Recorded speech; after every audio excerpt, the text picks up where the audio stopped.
Hi all, it's Monday morning. நேற்றுக்கு night தூங்குற வரைக்கும் பயங்கர சங்கடமாக இருந்தது. என்னடா வீக்கெண்ட் இவ்வளோ ஃபாஸ்ட்டாக முடிஞ்சிடுச்சே அப்படின்னு சொல்லி. பட் காலையில் என்னன்னே தெரியல, அலாரம் அடிக்கிறதுக்கு முன்னாடியே நான் எந்திரிச்சிட்டேன். ஓகே, நம்ம கடமையில் இறங்கிடலாம் அப்படின்னு சொல்லி காலையிலேயே என்னோட வேலை எல்லாமே முடிச்சிட்டேன்.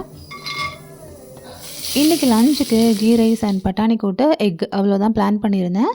நேற்றுக்கு கொஞ்சம் பீசஸ் ஆஃப் சிக்கன் வந்து எடுத்து வச்சுருந்தேன், அதையுமே கூட ஃப்ரை பண்ணியிருந்தேன். அவ்வளோதான் பண்ணேன், சிம்பிள் ரெசிபி தான். வீட்டில் எப்போவுமே பெரியவங்களுக்கு குக் பண்ணோம் அப்படின்னா தான் நமக்கு ரொம்ப கஷ்டமாக இருக்கும். ஏன்னா பார்த்து பார்த்து பண்ணணும். ப்ளஸ் அவங்களுக்கு பிடிக்கிற மாதிரி வெரைட்டிஸ் எல்லாம் பண்ணணும்ல. பட் குழந்தைக்கு நமக்கு அப்படின்னா ரொம்ப ஈஸியாக இருக்கும்.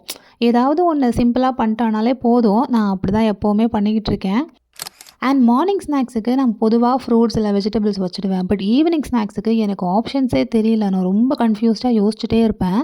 பிள்ளைய தென் ஸ்கூலுக்கு விட்டுட்டு வந்ததுக்கப்புறமா நான் இன்றைக்கி தலைக்கு எண்ணெய் தேய்ச்சி குளித்தேன். ஸோ ஆயில் லைட்டாக ஹீட் பண்ணி அப்ளை பண்ணிவிட்டு ஒரு காஃபியும் போட்டு ஆப்போசிட் தோப்பில் வந்துட்டு சக்கப்பழம் பறிச்சிட்டு இருந்தாங்க. அதையும் உட்காந்து பார்த்துட்டே குடிச்சிட்டு இருந்தேன். கொஞ்ச நேரம் கழிச்சுட்டு நானுமே காலேஜ் ரெடி ஆகிட்டேன்.